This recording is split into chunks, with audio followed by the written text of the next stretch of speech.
I think go-to-market strategy depends a lot, first of all, on what product you're kind of actually taking to market, right?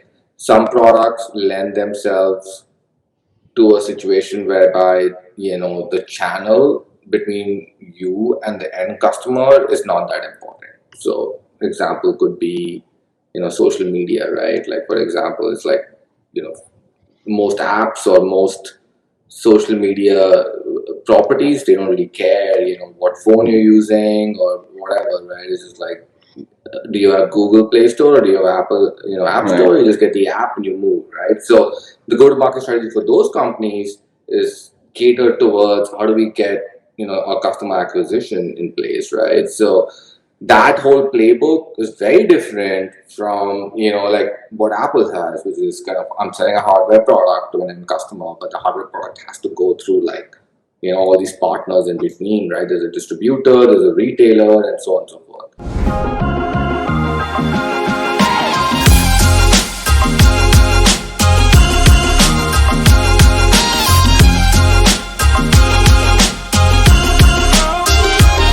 Welcome back to 101 session with a thought leader. And today we have Vinay Reddy with us as a thought leader. So, Vinay Reddy, just to give you a very crisp about his profile, he has had the opportunity to venture into multiple positions in his experience. And right now he's working in Apple as a business manager.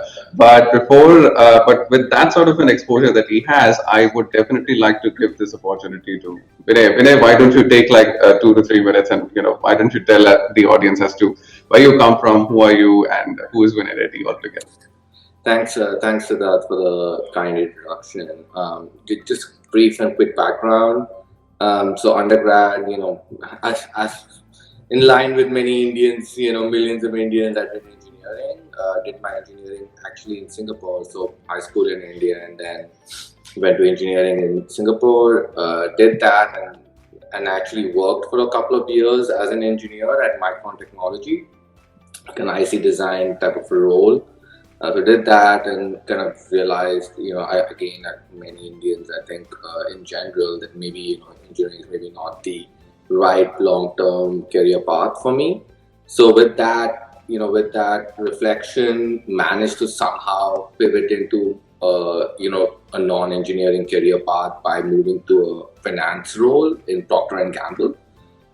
So did that for a couple of years, and because my background was an engineering undergrad, did feel like I needed some academic grounding on business and marketing and strategy and all these kind of non-engineering topics that I was kind of picking up on the job, but thought would be good to get a bit of an academic grounding on it. So a natural next step was to kind of go get my MBA, which is what I did at INSEAD.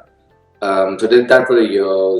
Amazing experience, living and studying in France and having a chance to kind of do a little bit of travel in Europe and combine that with academics was pretty amazing experience.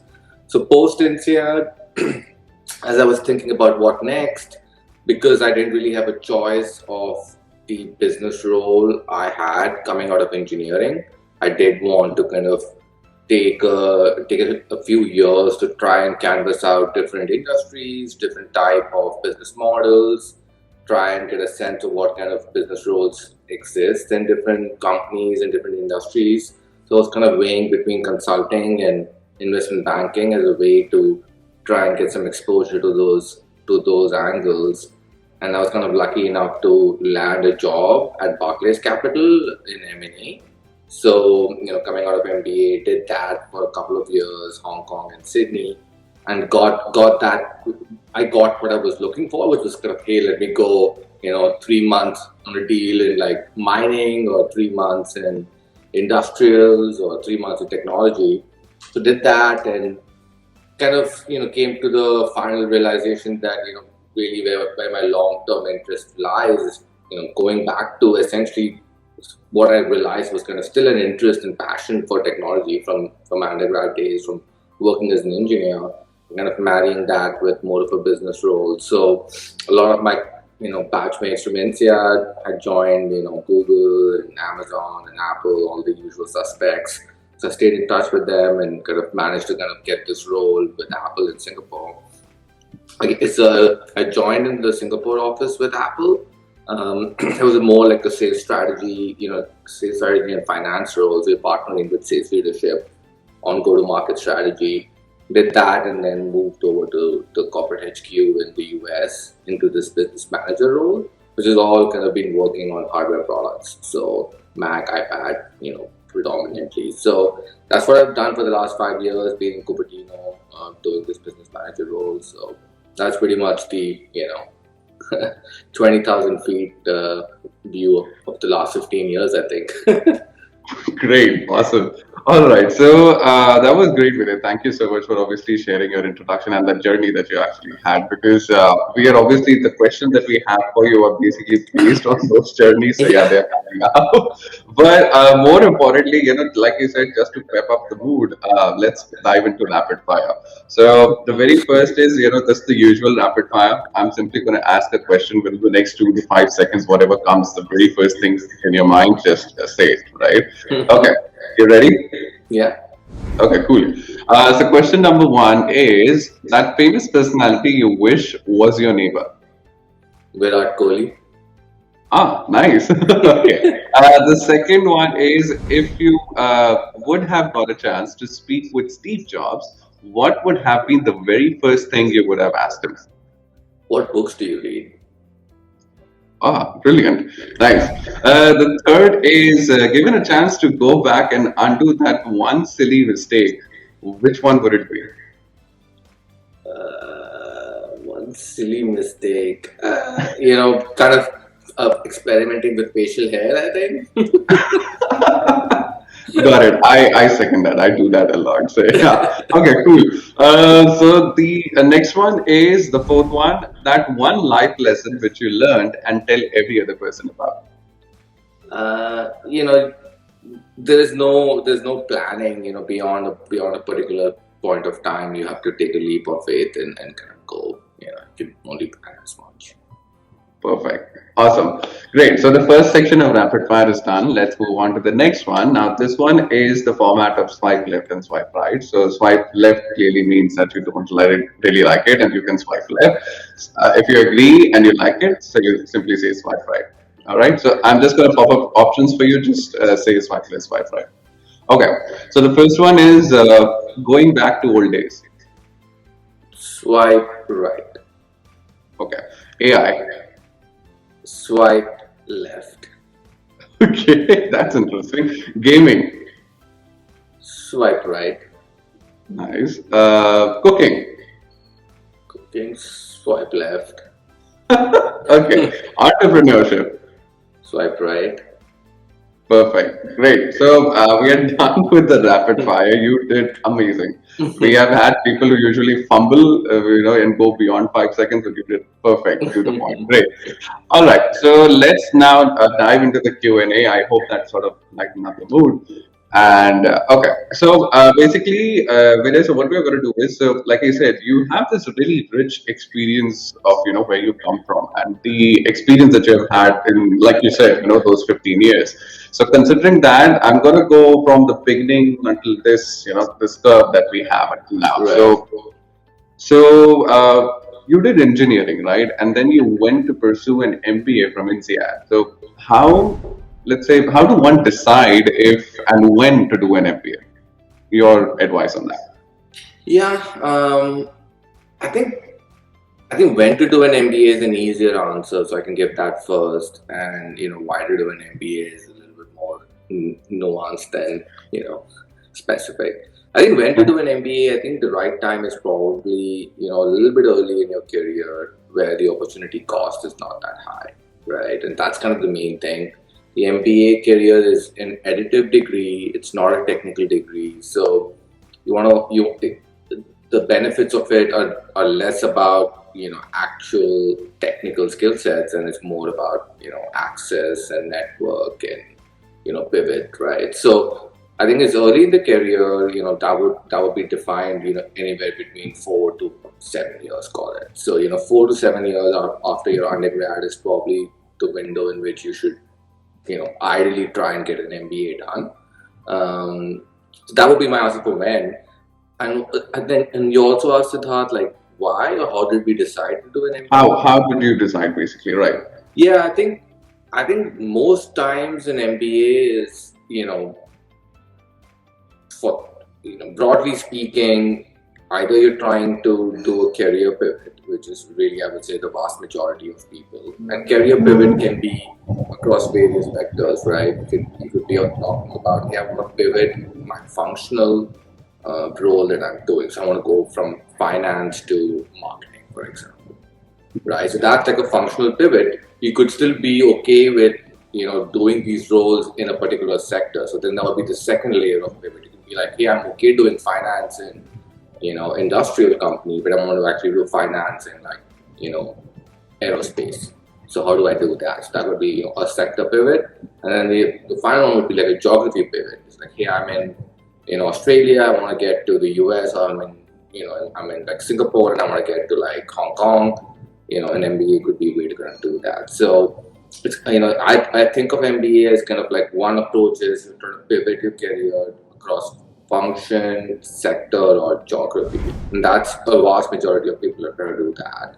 Then there's another segment of the crowd which is trying to do which is where I landed, which was more around like, hey, I have no background in business or finance or any of these like more foundational topics that you would want to get some grounding on to make sure that it doesn't hold you back as you keep progressing in your career. So it's really for those people it's more of an academic degree. So like for me, like in engineering, I didn't do a business minor, I didn't do any of that stuff. So I was kind of like I had no no clue on what P&L means, what balance sheet means, right?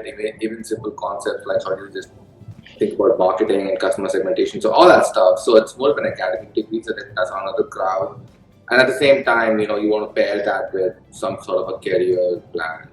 So I think those will be the two main segments. People trying to do a career pivot, and then obviously someone who needs to get that academic exposure and grounding.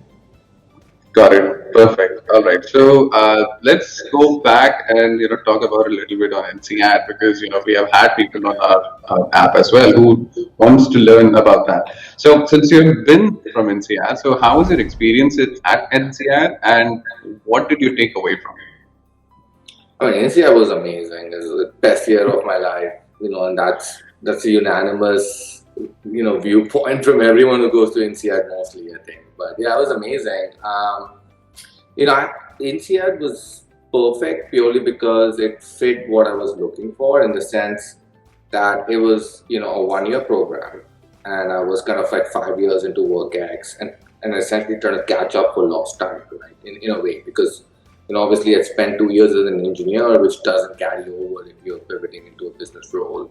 So I didn't want to take a 2 year break from working and kind of going for a 2 year program. So from that perspective, I think the 1 year aspect really was super nice.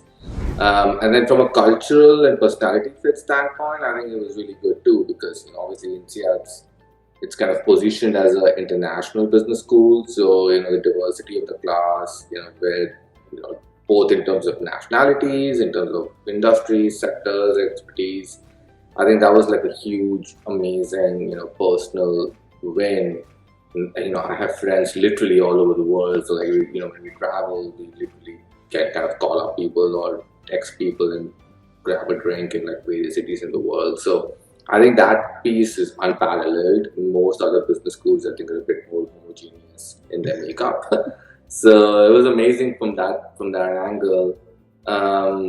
So yeah, I think that was kind of the reasons why I kind of went to NCI. Amazing experience. Got it. So, okay, you touched point on something which NCR, wherein you said it was like 1 year MBA. I'm sure you would be aware, students and probably people now are struggling with this sort of a debate in the market. So there are like this option of a 2 year MBA, and then you have a 1 year MBA, right? And then the people out there who are like starting their careers, they always struggle with this thing, which way to go. Right. So the next question is somewhere around this. So what are your thoughts on a 1 year MBA versus a 2 year MBA, and how should one actually decide on that? Yeah, I mean, I think even I kind of struggled with it quite a bit. I think 1 year MBA is good for someone maybe who's a little bit more experienced in their career, right? So, when I said 4 to 7 years, maybe you're in the five, let's say 5, 6, maybe 7 years of work ex.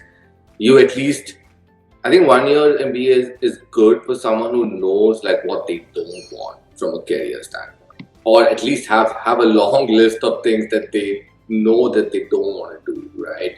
I don't like this type of role. I don't like this sector. I don't like this working in this country, and they have a longer list there. That way, when you go into your 1 year MBA, you can be a little bit more focused about like, hey, I'm not here to actually like explore and find out, what I like. It's like there's no time for that. It's like I know what I don't like. I think I might like, one out of these like 3, 4 things, and so I can do a very focused assessment of those 3, 4 things in the 1 year. 2 year MBAs are, on the other side, better for someone who's a bit more earlier in their career. They want to reserve more flexibility. They want to do maybe like a couple of internships, spend time with people and understand like roles and places and companies.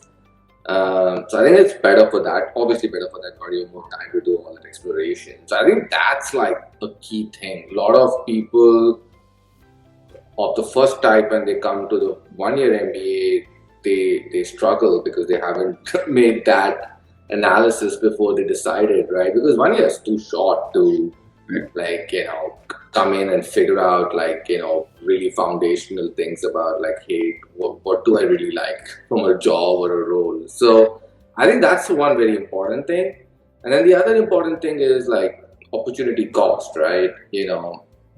Some people are leaving jobs or situations where maybe it was stagnant or the monetary curve was not as appealing. So you're like, fine, even if I leave and like let's see whatever happens, it's not like I'm leaving like a really solid or amazing situation behind.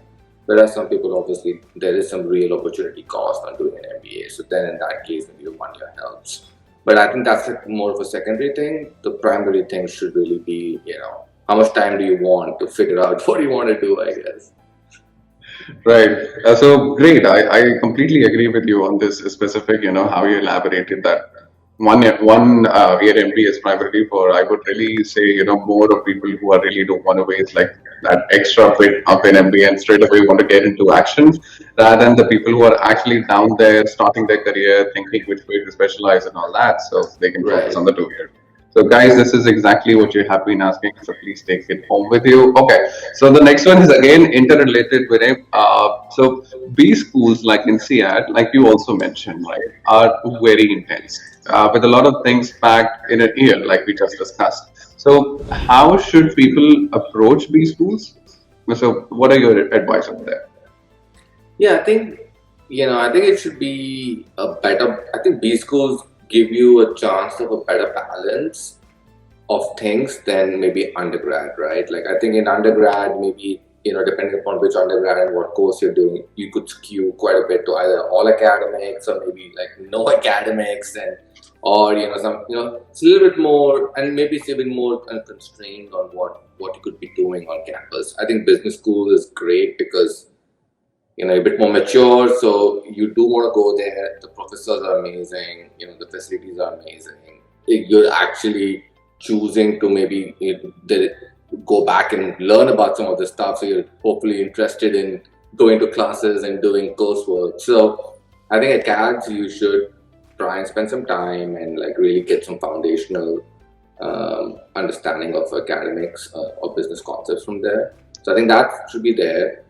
Obviously a big ROI from business school is kind of having that network, having that experience, kind of like forging relationships with your batchmates and understanding from their experience. And so I think definitely budget time for social activities, and even if you don't feel like it or you're not in the mood, lean forward, go for that party, go for that trip.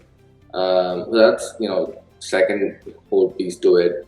And then the third piece would be kind of, it is a good time to actually reflect a little bit just for yourself, right? Like you've been working for a few years. This kind of a break just gives you some time to like step away from just the daily grind. And one of the reasons why I went to business school was kind of like, hey, I want to take some time out, take a pause from work and then think about like, hey, where do I want to go, right? So, and that can take in that whole phase is like a lot of one-on-ones, seeking out people to like understand how their experiences have been, like being very focused about trying to understand like, hey, what are the different lives that people have lived, and what am I taking away from all this discussion? So I think those three buckets, right, like CADS, social slash network, and then reflection slash kind of like exploration type of stuff. So I think different people will choose different ratios for all of this. I would say NCR's, somewhat of a party school, so I would say it's probably like more skewed towards the middle bucket, like the social networking was heavy. And then, along, in that social networking scene, the third piece kind of like slots in organically. So yeah, I would say, you could do it 30, but I think it's person to person. Some people who've done a business undergrad, their CADs could be a much smaller percentage. And then some people who, have not done, a business undergrad, then maybe their CADs piece is a little bit higher weighting. Right. So I really liked specifically when you mentioned about that specific third pointer, because specifically when you talk about like preschools and you talk about those 1 year MPAs. So I think that third bit really attaches to your overall thing that let me just take a break. Give me a vibe of that. I really like how you said that grinding, which is like day in and day out. And you just take a break and you say, okay, let me focus on something and let me see where I am heading with it. I really like that third point. Great, Vinay. Okay, so we're doing great. Let's move on to the next one. So now let's move on to a little bit towards your work, enough of the academics, right? So the next one is you worked in, with different sort of roles and functions throughout. So you're starting from, like you said, you're a product engineer, investment banker. So now you're a business manager. I probably, even my humble apology, I missed probably one, one sort of a designation. So was it like first of all, so was it like a conscious choice that you did? And I'll tell you where this question is coming from. So, people, so the point is that they always get confused whether they should switch roles too rapidly, and whether they want to go for that opportunity and venture into that risk taking mode, that let me shuffle and go here and there and let me see where do I fit. And some people, they prefer staying set. No, this is my focus, let me just completely drive it. So the question is like, do you think people should deliberately explore different functional areas, or should they focus on specialization in a specific domain? What is your opinion on that? I might be the worst person to answer this because I kind of almost have a very non-traditional background, right? Like, um, I think I think the important thing is just being a little bit honest about with yourself at the end of the day. It's like, to get up in the morning, go and do something for 8 to 10 hours, right? And you should do this for like, let's say, cumulatively 30 to 40 years of your life. So when you think of it that way, it's less about like how much money, is it, prestigious company or non-prestigious company, or is the boss good or is the boss bad? It's a little bit of like, hey, am I like really just interested in doing this work or not? Because otherwise it's just going to be tough. It's going to be tough. I know that like, our parents' generations, they've done that, right? They just slot in 30, 40 years. But I think that's no longer like, something that people want to like buy into, right? So if you do want to have like somewhat of a fulfilling life, air quotes, I think it's important to be honest about like, hey, am I enjoying what I'm doing right now? And if the answer is kind of consistently no for many days in a row or many months in a row, you owe it to yourself to kind of do something about it. So for me, I think it was kind of like, that's why, it's completely unplanned and totally like, just somewhat like, if I rewind this and try to do this career again, I think I would not be able to get these steps again. Basically, there was no like, oh, you did this, and like this happened. So like, just very quickly, right? Like I was so convinced in undergrad that I wanted to be an engineer that I was kind of just like laser focused about just engineering, right? As I did engineering and did that engineering role, it was a great role for being an engineer. It was a really nice role. But then, only when I started working and, like a year and a half in, I kind of realized, like, I was like, yeah, I kind of love the actual core engineering side of things.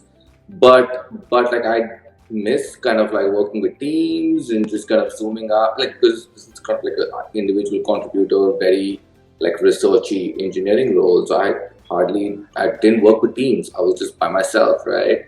I used to have like 1 or 2 meetings a week, that's it, with my boss to kind of give him an update on like the lab results or all the design stuff that we were doing. So it was a little bit isolating and kind of realized like, oh, actually, I missed a lot of that teamwork and like working with people and having that camaraderie at work. And then secondly, I was just honest with myself. I was like, I wasn't going to be the best engineer in that company or in that role in that office, right? I kind of knew that. I was like, I'm good, but I'm not like amazing, right?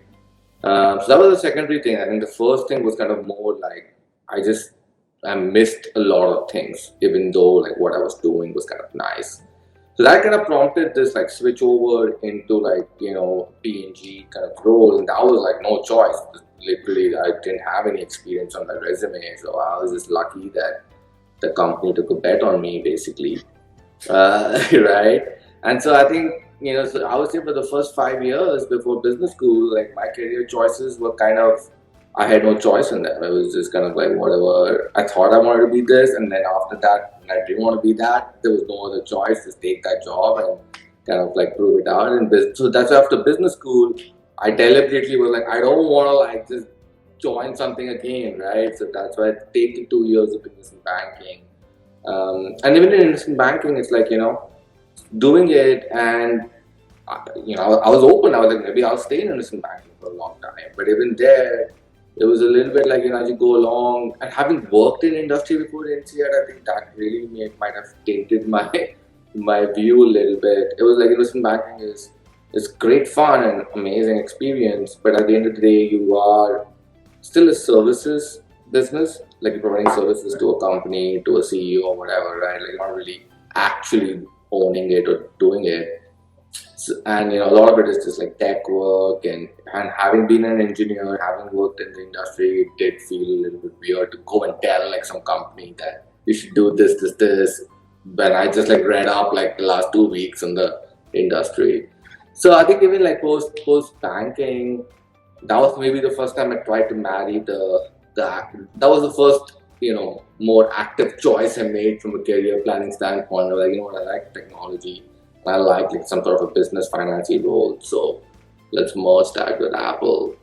So I think from that experience, for me, it's kind of it's less about do you switch quickly or you stay at a place longer. I think it should be driven more by are you enjoying what you're doing, because I think that'll show up in results.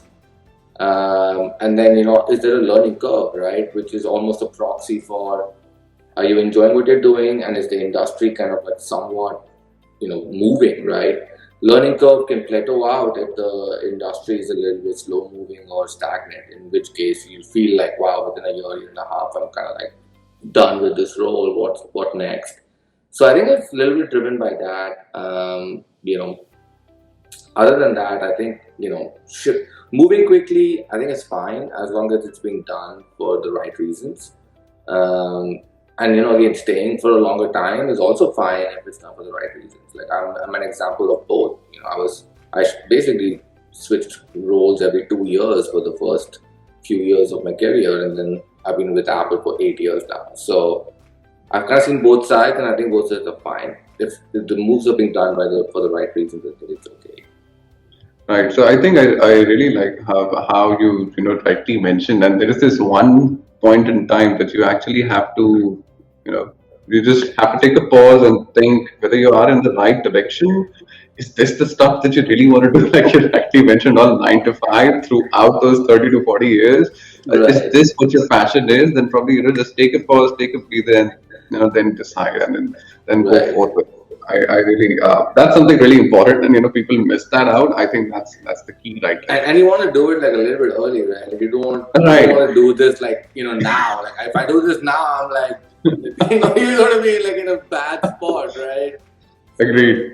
yeah, Great. So let's say if I ask, this is again a sort of an interrelated question. So, like, if maybe like in a sort of a passage, if you would like to just talk to someone saying that, how should one go about changing their career field? So let's say, like you rightly have in your experience, so you straight away have like a finance all the way to marketing. That's like a completely two different domains, right? So if someone walks up to you with that sort of an advice, what would you give it to in a sort of like a very crisp, concise answer?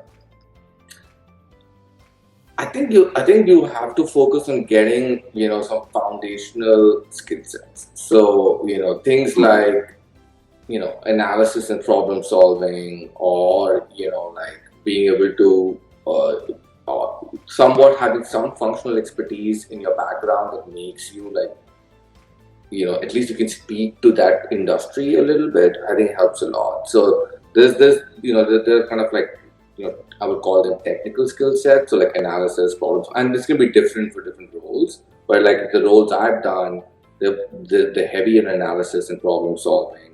They're pretty heavy on like understanding data and trying to find insights and business model questions, investment questions. So there's that functional skill set that can translate and transfer quite easily across different companies, different sectors, different. So and people who are interviewing you, they can all understand that skill set and how it can be transferred and leveraged. So I think that's important. And then the other piece would be, at some point as you go more and more senior, the functional expertise does become more and more important, right? Like early in Yes. his career, they'll index a lot more to is this person, can he do these technical skill sets, and then he can learn the sector or the company. That's fine. But as you get more senior, I think it becomes also very important that does this person have the functional expertise? If you're interviewing for oil and gas, do you understand, oil and gas, right? Like, I mean, if I try to interview with oil and gas right now, they wouldn't probably hire me because they'll be like, well, this person will take 2 years to understand like oil and gas, and we don't have time for that, right? So I think it's important to make sure that you're building functional expertise, or I would say sector expertise rather, and then I think some core technical skill sets that maybe hopefully you're strong in, which can transfer across companies, across sectors. Is kind of important. Perfect. Great.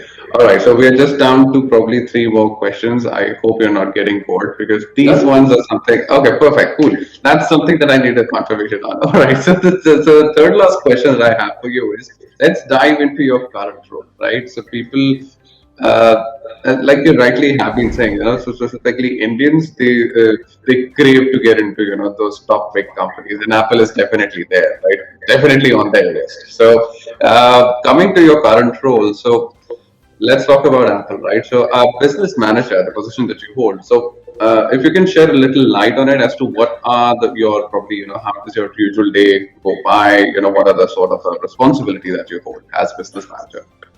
yeah. So I'm kind of with the business manager for a team which looks at Mac and iPad hardware. And so those are the two products I work on. I would say in a nutshell, the business manager role at Apple on the hardware side is all about helping the executive team understand the business implications for the hardware roadmap looking forward.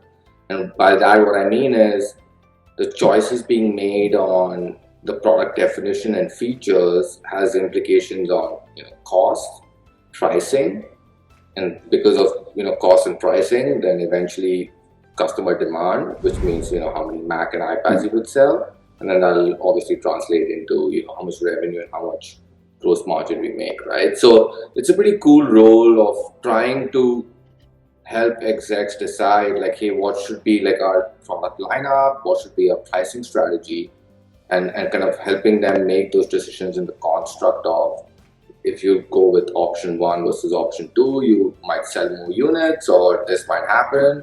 but you get this, the consideration. But if you go to option 2, then you would price at this, this would happen, and the consideration 1 to 3. So it's a little bit of like decision support to the hardware roadmap in terms of like product and pricing strategy. Perfect. Great. So now that we are done with the role, so we obviously, we had been discussing about this go-to-market strategy thing, and there are obviously people out there who who right now are somehow related to that sort of a role, developing those strategies. So since you've worked in that sort of a role, so your tips on how does one develop a successful go-to-market strategy? Wow, it's a loaded and very wide question. I think it's. I think go-to-market strategy depends a lot, first of all, on what product you're kind of actually taking to market, right? Some products lend themselves to a situation whereby the channel between you and the end customer is not that important. So example could be social media, right? Like for example, it's like most apps or most social media properties, they don't really care what phone you're using or whatever, right? It's just like, do you have Google Play Store or do you have Apple App Store? You just get the app and you move, right? So the go-to-market strategy for those companies is catered towards how do we get a customer acquisition in place, right? So that whole playbook is very different from like what Apple has, which is kind of, I'm selling a hardware product to an end customer, but the hardware product has to go through like all these partners in between, right? There's a distributor, there's a retailer, and so on and so forth. So I think in that context, a lot of the work,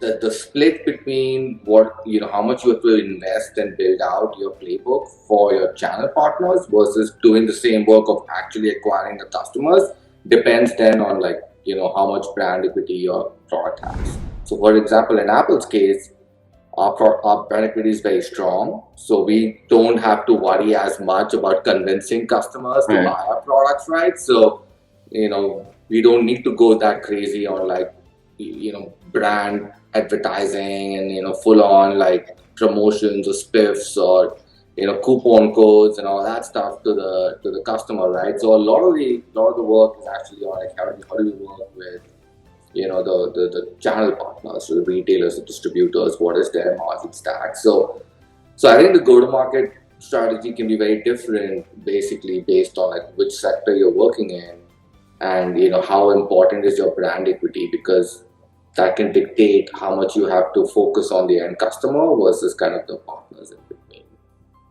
Got it. Perfect. So I sort of when you said when Apple doesn't really need any sort of that sort of a heavy loaded strategy. So I just remember this state which has been like common since generations.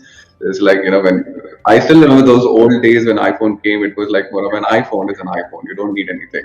I'm not going to explain you anything else. Right? So I just went back into those old days. Right? Yeah. Okay, cool.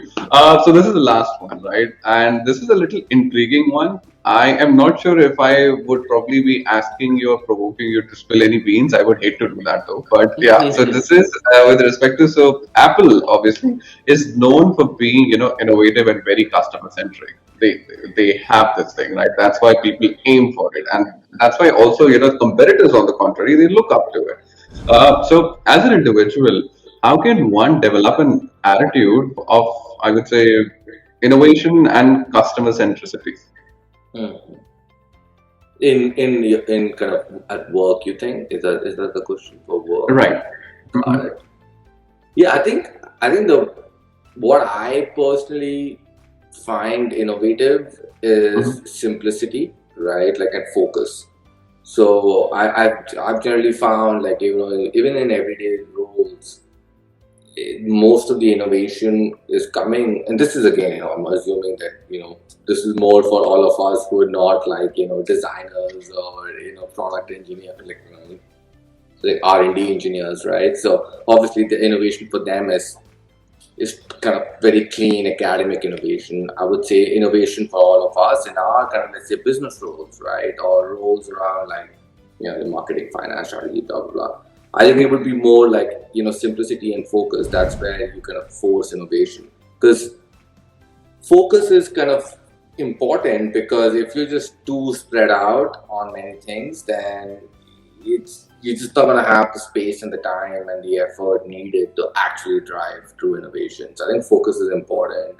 And now, once you have focus, I think the goal of trying to get to like a very simple equation or a simple solution eventually ends up like driving a really good innovation. So that would be my kind of main tips on, hey, how do you try and like get innovation going in like business roles, is kind of like focus and kind of trying to achieve simplicity in the output.